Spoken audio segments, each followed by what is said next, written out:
지난 1977년 설립된 전국 최대 노인복지시설 인천 영락원은 65세 이상 노인 470여 명과 230여 명의 직원들이 거주하고 있지만 노인병원 설립에 과다 투자했다가 지난 2006년 부도 처리됐습니다.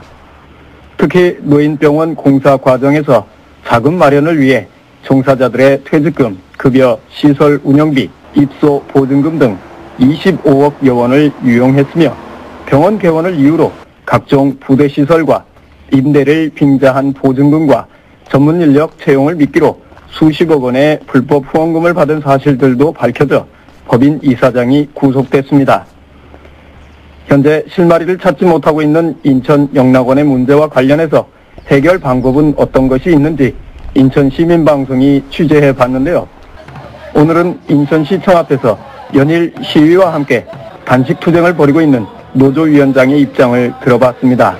그 어르신들의 아픔과 직원들의 항구적인 고용 보장이라는 부분이 확실히 되지도 않는 이런 상태에서 전원 조치는 곧 영락원을 공중분해시키고 파산 청산으로 가려는 하나의 시발점이 아니겠냐. 그 56년이란 긴 역사 속에 인천 영락원은 인천 사회복지나 노인복지 쪽에 기여를 한 공로가 큽니다.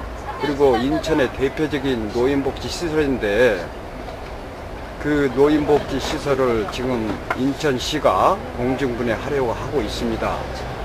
우리 인천 영락원의 일부 채권을 가지고 있는 채권자 중에 한 분인 박순남 시의원, 그분이 이제 그 채권자이면서 영락원에 이제 관심을 갖고 하다 해서 이제 아마 발의를 한 걸로 그렇게 알고 있습니다.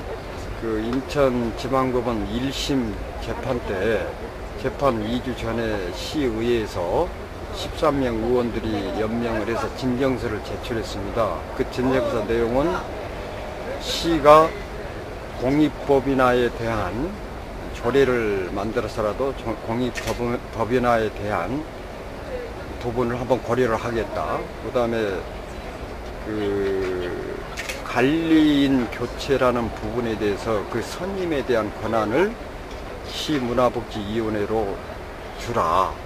그 다음에 그 당시에 1심 재판에 회생계획안을 냈던, 현 법인에서 냈던 회생계획안 보다도 채권 보상을 더 낮게 해주겠다. 뭐 이러한 그 진정서 내용의 이제 골자는 그 당시에 68%라는 채권 동의율을 확보를 해놓은 상태였습니다. 그러면 100% 회생 인가가 가능한데 시의회 13명 그 의원들이 이런 진정서를 그 내용으로 진정서를 내므로써 많은 부분들이 채권자들이 기대 심리를 갖고 부동의로 11%라는 정도의 부동의로 돌아서서 결국은 회생 폐지가 됐기 때문에 물론 진정서를 내서 철회를 했지만은 그 기대 심리라는 건 잔존해서 그 채권자들 마음속에 있는 겁니다. 그래서 결국은 11%라는 부동의로 돌아선 겁니다. 그래서 회생 폐지가 됐기 때문에 이제 회생 폐지가 됐으니까 인천의회가 시의회가 전번에 그 얘기했던 공익법이나 이런 부분을 그럼 당신들 뜻대로 됐으니 공익법이라를 시켜서 인천 영락원이 존속할 수 있도록 그 조치를 해다오 하고 주장을 하고 있는 겁니다. 그 인천시에다가 인천 영락원의 자력으로 인천 영락원 자력으로 회생할 수 있는 그 대안을 제시해 놓은 게 있습니다. 그 이제 뭐냐면은 지금 현재 건립 중은 병원하고 그 다음에 포함해서 회생계획안에 들어가 있는 요양의 집 이 2개 하고 그 다음에 그 일반 요양 등급자들은 전원조치가 되면 시설 하나가 비게 됩니다.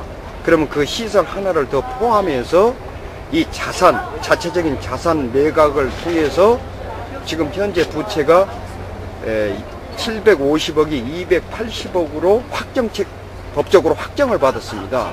그 다음에 이제 미확정 채권은 750억에서 250억으로 법적인 다툼으로 해서 그 확정된 그 전례를 본다라면 나머지 미확정 채권도 아마 법정 싸움을 해간다라면은 결국은 거의 한 30억으로 이렇게 줄여질 것이다. 그 전자의 우리가 그동안에 확정채권 받아본 전례를 드린다면은 그러면은 거의 한 300억에서 310억 정도 됩니다. 그러면 아까 방금 말씀드렸던 그 병원하고 그 다음에 요양의집하고 또 전원조치되고 하나 남는 시설하고 3개를 팔면은 거기에 상응한 자산 매각이 될 수가 있다. 가자가 노력을 해서 좀 영락원을 살리는 입장에서 아마 그 은행권에 우리가 청원을 하게 되면은 다만 얼마라도 탕감을 받지 않겠냐 하는 생각은 있습니다. 만약에 그것까지 이루어진다라면은 우리가 자력으로 회생할 수 있는 그 여력은 충분히 더 있다.